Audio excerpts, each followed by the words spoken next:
दोस्तों, इतिहास का जो वेटेज होता है सबसे ज्यादा होता है हमारे एग्जाम में।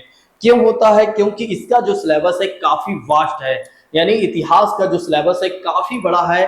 और जिसकी वजह से क्या होता है, एग्जामिनर क्या करते हैं कि यहाँ से ज्यादा प्रश्न बनाते हैं, क्योंकि उन्हें पता है कि हमारे जो छात्र हैं वे पूरे इतिहास को अच्छे तरीके से नहीं कवर कर पाते हैं, कहीं ना कहीं चीजें उनसे छूट ही जाती है। और जिसकी वजह से क्या होता है, एग्जामिनर इसी का फायदा उठाते हैं और इसी में से ज्यादा प्रश्न बना देते हैं।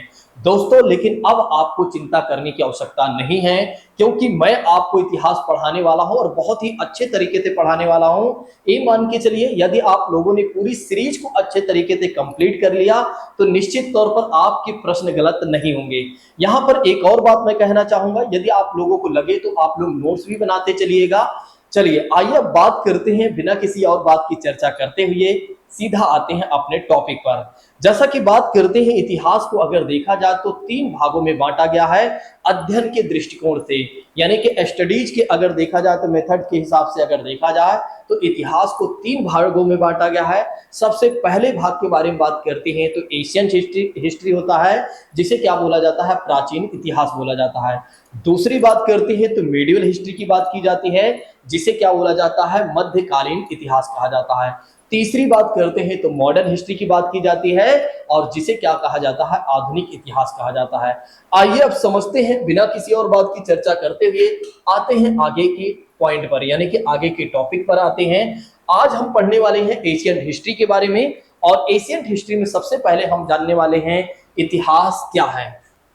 तो आइए समझते हैं कि इतिहास क्या है, यानी कि व्हाट इज हिस्ट्री के बारे में आइए समझते हैं। देखिए, इतिहास जो है अतीत और वर्तमान के बीच का एक अनंत संवाद है। तो ध्यान रखिएगा, इतिहास क्या है, अतीत और वर्तमान के बीच का एक अनंत संवाद है, इस बात को ध्यान रखिएगा। यानी history is unending dialogue between past and present की बात करते हैं तो इतिहास ये है दोस्तों। तो अगर आपसे कोई कहता है कि इतिहास क्या है, व्हाट इज हिस्ट्री के बारे में आपसे कोई पूछता है, तो आप बताइएगा कि इतिहास जो है अतीत, अतीत का मतलब हो जाता है पास्ट, ध्यान रखिएगा, अतीत का मतलब हो जाता है पास्ट, और वर्तमान का मतलब हो जाता है प्रेजेंट। तो ध्यान रखिएगा, पास्ट और प्रेजेंट के बीच में जो एक तरह से एक अनंत संवाद है, यानी कि एक अनंत कह सकते हैं डायलॉग जो है, उसे क्या कहा जाता है दोस्तों, इतिहास कहा जाता है। इस बात को आप लोग ध्यान रखिएगा।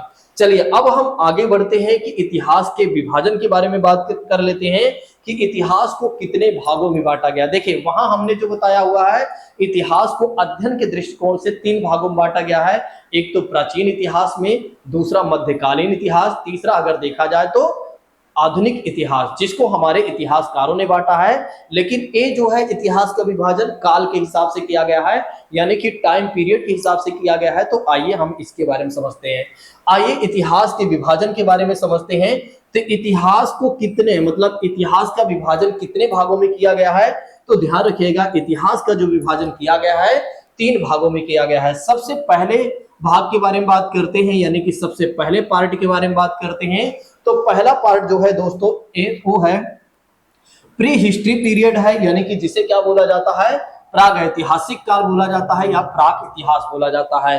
तो ध्यान रखिएगा, सबसे पहला काल कौन सा माना जाता है, तो प्री हिस्ट्री पीरियड है, यानी कि जिसे क्या कहा जाता है, प्राग ऐतिहासिक काल कहा जाता है।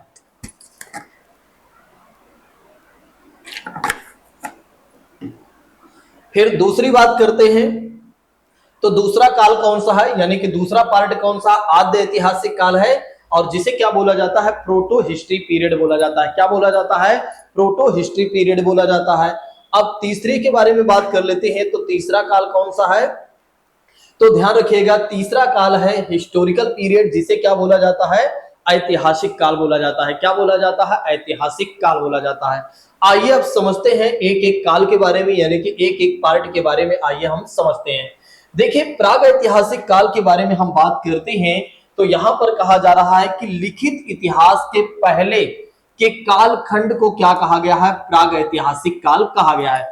यानी कि लिखित इतिहास, जब इतिहास को नहीं लिखा जा रहा था, मतलब जब इतिहास के बारे में कुछ भी नहीं लिखा जा रहा था कि उस समय क्या चल रहा है, जब उसके बारे में नहीं लिखा जा रहा था, तो उसके पहले के कालखंड को क्या कहा गया है दोस्तों, प्राग ऐतिहासिक काल कहा गया है, यानी कि प्री हिस्ट्री पीरियड कहा गया है।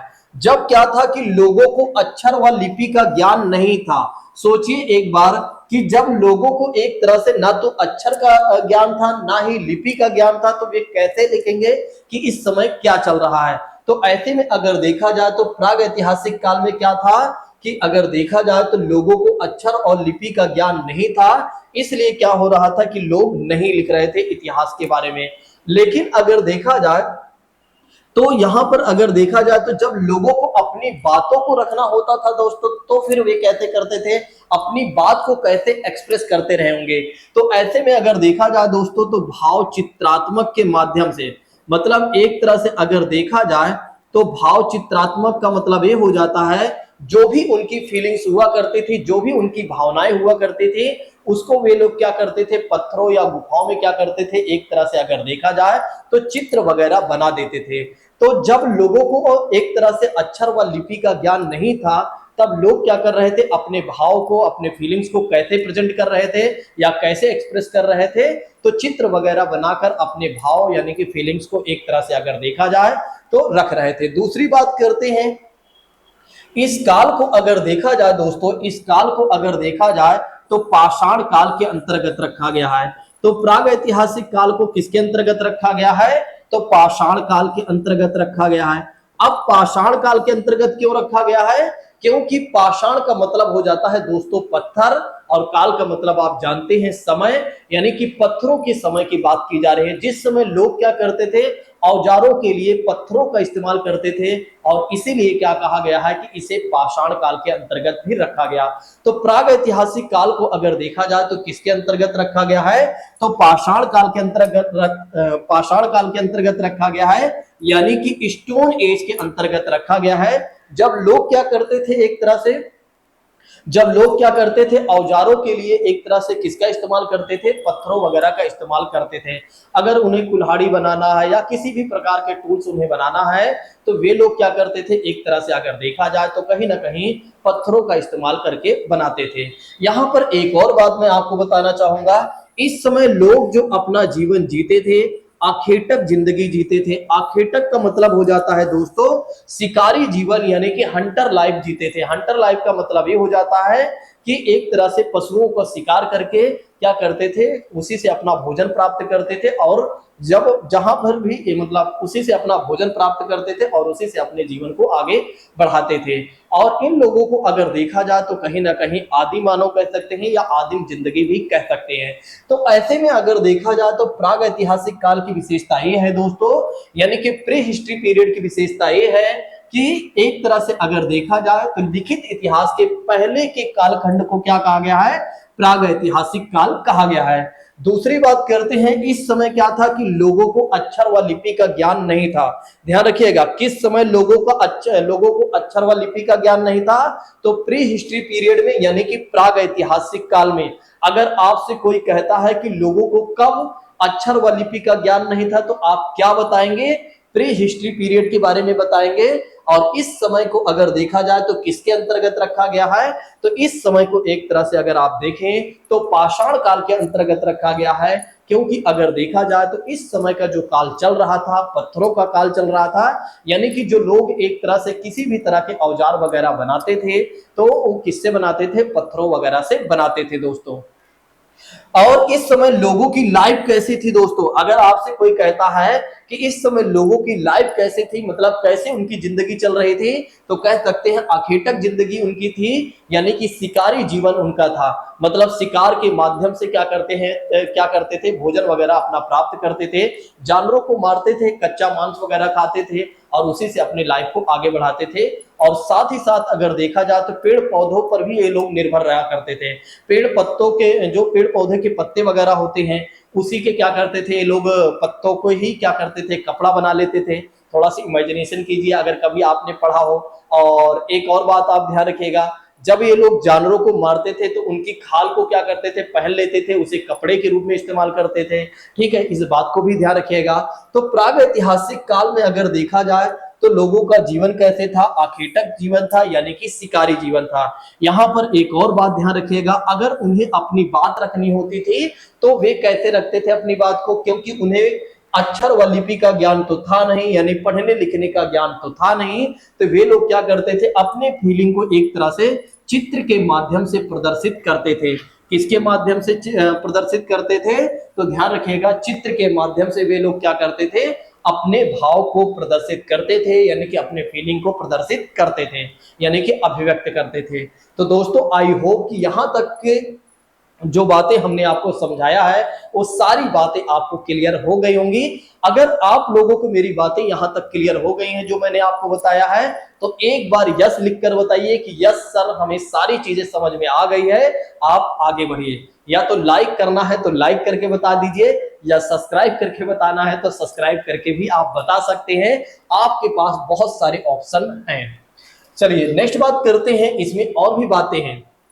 यहां पर जो मैंने आपको पहले बताया था वो बातें यहां पर रखी हुई गई हैं आगे। इस समय इतिहास जो था पत्थर व हड्डियों के औजारों तथा उनकी गुफाओं की चित्रकारी के आधार पर लिखा गया इतिहास। मतलब एक तरह से इस समय का जो इतिहास लिखा गया, प्राग ऐतिहासिक काल का समय जो इतिहास लिखा गया, प्राग ऐतिहासिक काल के समय का जो इतिहास लिखा गया दोस्तों, पत्थरों व हड्डियों के औजार बनाए जाते थे। पत्थर के भी औजार बनाए जाते थे, हड्डियों के भी औजार बनाए जाते थे, उसके आधार पर इतिहास लिखा गया, या गुफाओं में चित्रकारी की गई होती थी उसके आधार पर इतिहास लिखा गया। यानी कि अगर कुल मिलाकर अगर कहा जाए तो इतिहास जो लिखा गया है दोस्तों, अनुमान के आधार पर लिखा गया है। किसी को नहीं पता है कि किस तरह से लोग जीवन जीते थे, लेकिन कहीं ना कहीं एक तरह से अनुमान लगाया गया सारी चीजों को देखने के बाद, और उसके बाद हमारे इतिहासकारों ने क्या किया, इतिहास को लिखा। ठीक है, इस बात को ध्यान रखिएगा। और इस काल को अगर देखा जाए तो पाषाण काल के अंतर्गत रखा गया है, यानी कि स्टोन एज के अंतर्गत इसे रखा गया है। इस बात को आप लोग ध्यान रखिएगा। आई होप कि आप लोगों को अब बहुत अच्छे तरीके से मेरी सारी बातें समझ में आ गई होंगी। अब हमें आगे बढ़ना चाहिए। अगर आप चित्र के माध्यम से देखना चाहते हैं तो आप ये चित्र देख सकते हैं, और अपने दिमाग में आप इमेजिनेशन क्रिएट करना चाहते हैं तो आप कर सकते हैं दोस्तों। और फिर हम आगे बढ़ते हैं। तो ये है दोस्तों स्टोन एज, जिसे पाषाण काल कहा गया है। चलिए अब आइए बात कर लेते हैं दोस्तों आद्य ऐतिहासिक काल के बारे में। अब आइए बात करते हैं आद्य ऐतिहासिक काल के बारे में। थोड़ा से पानी मैं जल्दी जल्दी इसलिए पी रहा हूं क्योंकि काफी लंबे समय से मैं पढ़ाता रहता हूं, सुबह से लेकर शाम तक, जिसकी वजह से क्या होता है कि मुंह जो होता है सूखने लगता है अंदर से, यानी कि जो वॉइस होती है ना वो कहीं ना कहीं स्टक होने लगती है, तो जिसकी वजह से क्या होता है शब्दों में हेर फेर हो जाता है। चलिए अब आइए बात करते हैं प्रोटो हिस्ट्री के बारे में बात करते हैं। प्रोटो हिस्ट्री पीरियड के बारे में बात करते हैं, जिसे क्या कहा जाता है, आद्य ऐतिहासिक काल कहा जाता है। क्या कहा जाता है, तो आद्य ऐतिहासिक काल कहा जाता है। तो इस समय क्या था कि लोगों को अक्षर व लिपि का ज्ञान हो चुका था। तो ध्यान रखिएगा कि इस समय अगर देखा जाए तो लोगों को अक्षर व लिपि का ज्ञान हो गया था, लेकिन अगर देखा जाए तो हमारे इतिहासकार नहीं पढ़ पाते हैं। मतलब वे क्या लिखते थे, उनकी लिखावट हमारे समझ में कभी नहीं आई, हमारे इतिहासकारों को समझ में नहीं आई, क्योंकि वे लोग क्या करते थे, कभी तो स्वास्तिक चिन्ह बना देते थे, कभी शुभ लाभ बनाते थे, कभी इस तरह की चीजें बनाते थे। एक ऐसे गलत हो गया, कभी वे लोग क्या करते थे, एक तरह से स्वास्तिक चिन्ह बनाते थे, ठीक है, तो कभी किस तरह के अंग्रेजी की यू अक्षर बना देते थे, कभी वाई बना देते थे। अब सोचो कि इस तरह की बातें को कौन समझ पाएगा। ठीक है, हमारे इतिहासकारों ने इसका कुछ अलग अलग अर्थ निकाल लिया, जैसे कि स्वास्तिक चिन्ह को वे लोग जानते हैं, जैसे आज जिसका वर्तमान किया जा रहा है, वे लोग ये सोचने लगे हो सकता है कि शुभ लाभ के तौर पर इसका यूज किया जाता रहा हो। लेकिन अगर देखा जाए तो इस समय के लोगों को, आद्य ऐतिहासिक काल के लोगों को अक्षर व लिपि का ज्ञान था, यानी कि कहीं ना कहीं वे पढ़ना लिखना जानते थे, लेकिन हमारे इतिहासकार नहीं पढ़ पाए, कि आखिर वे लिखते क्या थे। ठीक है, तो इस बात को ध्यान रखिएगा। आद्य ऐतिहासिक काल के अंतर्गत इस जो आता है वो है सिंधु घाटी सभ्यता के बारे में बात करते हैं। तो इसके अंतर्गत अगर देखा जाए सिंधु घाटी सभ्यता की बात की जाती है। आप जानते हैं, आपने सुना भी होगा, सिंधु घाटी सभ्यता में क्या था कि लोगों को पढ़ने लिखने का ज्ञान था, लेकिन हमारे इतिहासकार उस बात को नहीं समझ पाए, यानी कि वे क्या लिखते थे उनकी बातों को हमारे इतिहासकार नहीं पढ़ पाए। नेक्स्ट बात करते हैं, इस समय जो लिपि हुआ करती थी दोस्तों, चित्रात्मक व प्रतीकात्मक हुआ करती थी। दरअसल क्या है कि इस समय चित्रों के माध्यम से वे बातों को लिखते थे या प्रतीक यानी कि सिंबल के माध्यम से क्या करते थे, अपनी बातों को रखते थे, और जिसकी वजह से क्या हुआ, हमारे इतिहासकार नहीं पढ़ पाए। लेकिन इस समय का जो इतिहास लिखा जाता है दोस्तों, पुरातात्विक स्रोत के आधार पर लिखा जाता है। किसके आधार पर लिखा जाता है, तो पुरातात्विक साक्ष्य के आधार पर लिखा जाता है, यानी कि उत्खनन के माध्यम से, खुदाई के माध्यम से जो चीजें प्राप्त हुई उसके आधार पर क्या किया जाता है, इतिहास लिखा जाता है। जैसे सिंधु घाटी सभ्यता की जब खुदाई की गई थी दोस्तों, यानी कि उत्खनन किया गया था, जो हमारे पास एक पुरातत्व सर्वेक्षण विभाग है, वो क्या करता है, इतिहास के बारे में जानकारी कलेक्ट करता है। जब पुरातत्व सर्वेक्षण विभाग ने क्या किया था, सिंधु घाटी सभ्यता के बारे में सर्च किया था, तो बहुत सारी चीजें मिली थी। जैसे हड्डियों के बारे में बात करते हैं, मिट्टी के खिलौने के बारे में बात करते हैं, मोहरों के बारे में बात करते हैं, और एक साथ कई लोगों को दफनाए जाने के साक्ष्य मिलते हैं, कई मिट्टी के बर्तन वगैरह मिले हैं, और वैसे भी बर्तन मिले हुए हैं। तो यानी कि कहने का मतलब ये है, बहुत सारी चीजें मिली हुई हैं, और जिसके आधार पर इतिहास लिखा गया। इस समय का जो इतिहास लिखा जाता है, किसके आधार पर लिखा जाता है, तो पुरातात्विक साक्ष्यों के आधार पर इतिहास लिखा जाता है।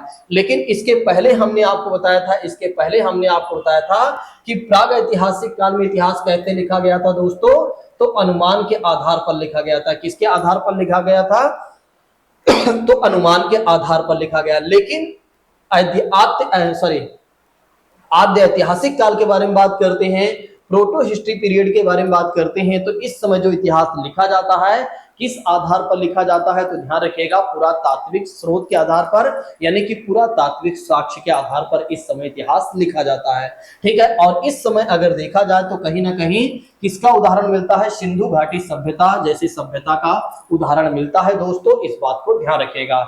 इस समय की लिपि कैसे थी, याद रखिएगा, आपके एग्जाम में यह प्रश्न बन सकता है, कि कौन सा वो काल है जब लिपि का इस्तेमाल चित्रात्मक व प्रतीकात्मक किया जाता था, तो ध्यान रखिएगा, आद्य ऐतिहासिक वो काल था।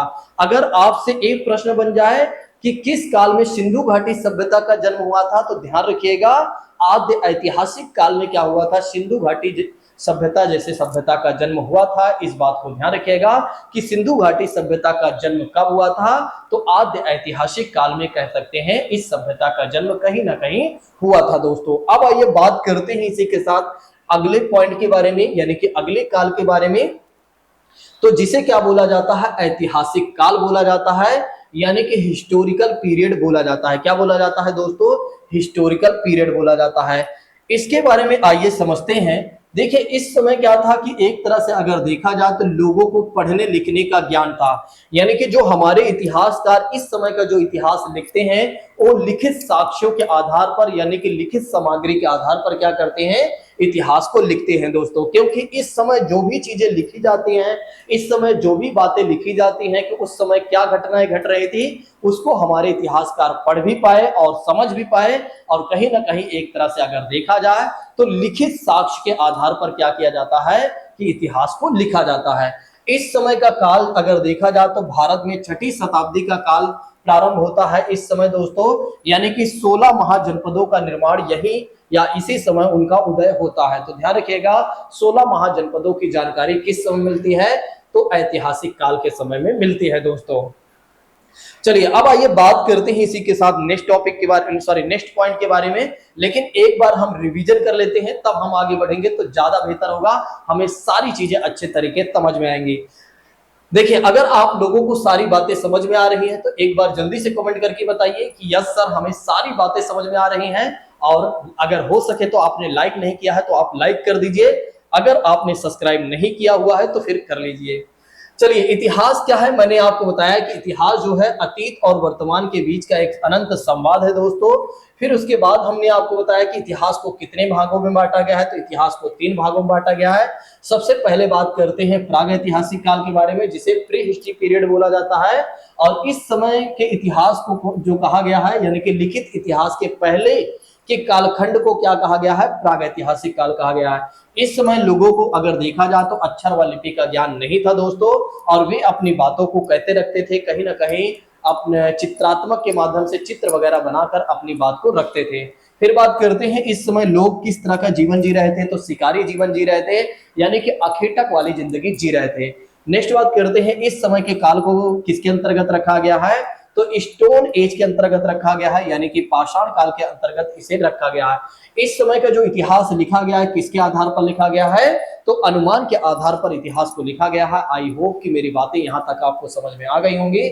चलिए नेक्स्ट बात करते हैं। फिर हमने बात किया था आद्य ऐतिहासिक काल के बारे में, जिसे प्रोटो हिस्ट्री पीरियड बोला जाता है। इस समय लोगों को अक्षर व लिपि का तो ज्ञान हो चुका था, लेकिन हमारे इतिहासकार नहीं पढ़ पाते हैं। इस समय की जो सभ्यता उदाहरण के रूप में प्रस्तुत होती है, सिंधु घाटी सभ्यता इस समय उदाहरण के रूप में प्रस्तुत होती है। इस समय लोग क्या करते थे, अपने लिपि का जो इस्तेमाल करते थे, यानी कि जो लोगों को स्क्रिप्ट की जानकारी थी दोस्तों, चित्रात्मक व प्रतीकात्मक थे। इस समय जो इतिहास लिखा जाता है कहीं ना कहीं पूरा तात्विक साक्ष्यों के आधार पर इतिहास लिखा जाता है दोस्तों, इस बात को आप जरूर ध्यान रखिएगा। फिर हमने आपको बताया ऐतिहासिक काल के बारे में। दरअसल पानी खत्म हो चुका है, चलिए कोई नहीं। तो ऐतिहासिक काल के बारे में बात करते हैं, हिस्टोरिकल पीरियड के बारे में बात करते हैं। इस समय क्या हो जाता है, लोगों को मतलब लिखने पढ़ने का ज्ञान अच्छे तरीके से हो जाता है। उस समय की क्या घटनाएं घट रही थी, उस समय क्या घटनाएं घट रही थी, इसके बारे में अच्छे तरीके से विस्तार पूर्वक लिखा जाने लगता है। और उसी साक्ष्य के आधार पर क्या होता है, हमारे इतिहासकार इतिहास को लिखते हैं दोस्तों। ठीक है, नेक्स्ट देखा जाए तो इस समय क्या होता है, भारत में यह काल जो होता है 6ठी शताब्दी ईसा पूर्व से प्रारंभ होता है और महाजनपद काल से लेकर अब तक के कालखंड इसमें शामिल है। इस समय अगर देखा जाए तो ऐतिहासिक काल के बारे में बात करते हैं तो महाजनपद काल, यानी कि जब 16 महाजनपदों का निर्माण होता है, तो वहां से लेकर अभी तक की जो बातें चल रही हैं वो सारी बातें किसके अंतर्गत लिखी जा रही हैं, तो हिस्टोरिकल पीरियड के अंतर्गत लिखी जा रही हैं, यानी कि ऐतिहासिक काल के अंतर्गत लिखी जा रही हैं दोस्तों। चलिए अब हम आगे बढ़ते हैं। आइए अब हम बात कर लेते हैं पुराणों के बारे में। पुराणों में अगर देखा जाए तो 4 युगों के बारे में बात की गई है। ध्यान रखिएगा, आपके एग्जाम में पूछा जाता है कि कितने युग हैं। ध्यान रखिएगा, आपके एग्जाम में पूछा जाता है कितने युगों में बांटा गया है पुराणों में, तो ध्यान रखिएगा 4 युगों में बांटा गया है। एक तो पहली बात करते हैं सतयुग के बारे में। जब क्या होता है कि जो भगवान कृष्ण है, या कह सकते हैं विष्णु भगवान है, वे कई अवतार लेते हैं। मत्स्य अवतार की बात करते हैं, जलीय जीव में अगर देखा जाए कूर्मा अवतार लेते हैं, कछुआ में उभयचर या अवतार लेते हैं, यानी कि कछुआ का रूप धारण करते हैं। फिर नेक्स्ट बात करते हैं त्रेता युग की बात करते हैं, जिसमें वामन अवतार की बात की जाती है, भगवान विष्णु के राम अवतार की बात की जाती है, परशुराम अवतार की बात की जाती है। नेक्स्ट बात करते हैं द्वापर युग की बात करते हैं, तो इस समय एक तरह से अगर देखा जाए तो बुद्ध अवतार की बात की जाती है। और कलयुग की बात करते हैं तो इस समय क्या होगा, अब भगवान का जो जन्म होगा कल्कि के रूप में होगा। ठीक है, जिसे भविष्य का मानव या संहारक शक्ति कहा गया है। आपको ये सब नहीं याद रखना है कि किस काल में क्या हुआ था, ठीक है, किस युग में क्या हुआ था, बस आपको इतना याद रखना है। चारों युग बिल्कुल एक तरह से क्रम वाइज में आपको याद रखना है, बस चारों युग बिल्कुल आपको क्रम में याद होने चाहिए। सबसे पहले आता है सतयुग, ठीक है, एस कर लीजिए। फिर उसके बाद आता है त्रेता युग, तो टी कर लीजिए। फिर आता है एक तरह से द्वापर युग, डब्ल्यू कर लीजिए। फिर उसके बाद आता है कलयुग, जो कि आप जानते ही हैं, तो एस टी डब्ल्यू को याद रखिएगा, क्योंकि आप इसको हो सकता भूल जाएं, लेकिन आप इस ट्रिक को नहीं भूलेंगे। तो ध्यान रखिएगा, एस टी डब्ल्यू के बारे में याद रखिएगा। एस मतलब हो जाता है सतयुग, टी मतलब हो जाता है त्रेता युग, और डब्ल्यू मतलब हो जाता है द्वापर युग, और के मतलब हो जाता है कलयुग। एस टी डब्ल्यू के याद रखिएगा, एस टी डब्ल्यू के। कल मैं आप लोगों से पूछूंगा, इसको कमेंट बॉक्स में आप लोग बताइएगा। वैसे तो आज ही बता दीजिएगा इसके फुल फॉर्म के बारे में, ताकि आपको याद हो जाए। जाते जाते लास्ट में आप कमेंट इसी के फुल फॉर्म के बारे में करके जाएंगे, ठीक है, ध्यान रखिएगा। प्रागैतिहासिक काल को अगर आप देखना चाहते हैं तो पहले मानव का विकास कुछ इस तरह से था, फिर धीरे धीरे मानव सीधा होने लगता है, फिर धीरे धीरे और सीधा होने लगता है, धीरे धीरे और सीधा होने लगता है, और वर्तमान में अपने आप को आप देखिए इस तरह से आपको आ जाते हैं। एक समय आपका ये था, और आज अगर देखा जाए तो आज हमारे साथ आप मोबाइल में देखकर पढ़ रहे हैं, आज इस समय है। मतलब आप सोचिए, एक समय था जब मानव को कुछ भी नहीं पता था, वो अनभिज्ञ था, अनभिज्ञ प्राणी के रूप में मानव जी रहा था। लेकिन आप अगर देखिए तो आज मानव कहां आ चुका है, अपने आप में सोचने वाली बात है। जिस व्यक्ति को कुछ भी नहीं पता था, मतलब जिस प्राणी को कुछ नहीं पता था, आज वो प्राणी क्या कर रहा है कि एक कैमरे के सामने पढ़ा रहा है, और एक प्राणी क्या कर रहा है, उस कैमरे की साइड से क्या कर रहा है, पढ़ रहा है। मतलब एक तरह से अगर आप देखें तो कितना बेहतर तरीके से हमने अपना डेवलपमेंट किया। इसी तरह से हमें अपने बारे में एक तरह से सोचना चाहिए। भले ही आज हमें कुछ नहीं आता है, लेकिन एक दिन ऐसा आएगा जब पूरे भारत के लोग हमें जानेंगे कि हम कौन हैं। यानी कि एक तरह से हमारे समाज के लोग जानेंगे हम कौन हैं, हमारे परिवार के लोग जानेंगे हम कौन हैं। बस उसके लिए हमें क्या करना होगा, अपना डेवलपमेंट करना होगा। और डेवलपमेंट का मतलब हो जाता है हमें अच्छे से मेहनत करना होगा, अपनी बेहतर तरीके से पढ़ाई को कंप्लीट करना होगा। जब तब हमारा समाज, तब हमारा परिवार, तब हमारा समाज, तब हमारे समाज के लोग, तब हमारा देश हमें जानेगा कि हम कौन हैं और हम क्या करते हैं। तो कहीं ना कहीं हमें अपनी लाइफ को आगे बढ़ाने के लिए हमें बेहतर तरीके से चलना होगा। दोस्तों आइए हम अगले पॉइंट में बात करने वाले हैं इन सब चीजों के बारे में, प्राग ऐतिहासिक काल के विभाजन के बारे में, जो कि हम अगले वीडियो में देखने वाले हैं। नहीं तो आइए इसी में देख लेते हैं, ताकि हम अगली वीडियो में सीधा पढ़ें सिंधु घाटी सभ्यता के बारे में। देखिए अगर देखा जाए तो शैलाश्रय किसे कहा जाता है, कई बार हमारे एग्जाम में ये भी पूछा जाता है। तो शैलाश्रय का मतलब हो जाता है पत्थर के टुकड़ों से बने हुए घर। जो पत्थर के टुकड़ों से बने हुए घर होते हैं उसे क्या कहा जाता है, शैलाश्रय कहा जाता है। तो ध्यान रखिएगा, अगर आपसे कोई कहता है कि शैलाश्रय किसे कहा जाता है, तो आप उसे बता दीजिएगा कि पत्थर के टुकड़ों से बने हुए जो घर होते हैं उसे क्या कहा जाता है, शैलाश्रय कहा जाता है। नेक्स्ट बात करते हैं प्रागैतिहासिक काल के बारे में बात करते हैं। एक होता है पुरा पाषाण काल होता है, जिसे बोला जाता है प्राचीन पत्थर युग, मतलब पुराने पत्थर युग के बारे में बात की जाती है। और इस समय लोगों का जो जीवन था आखेटक और संग्राहक था। यानी कि कह सकते हैं कि लोग क्या कर रहे थे, शिकारी जीवन जी रहे थे। और संग्राहक का मतलब हो जाता है जो चीजें पाते थे उसे अपने पास रख लेते थे, अपने घरों में रख लेते थे।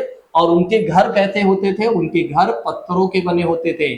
उनके घर कैसे बने होते थे, पत्थरों के बने होते थे। क्योंकि हमने पहले ही बता दिया है शैलाश्रय के बारे में, हमने आपको पहले ही बता दिया है शैलाश्रय के बारे में कि शैलाश्रय किसे कहा जाता है।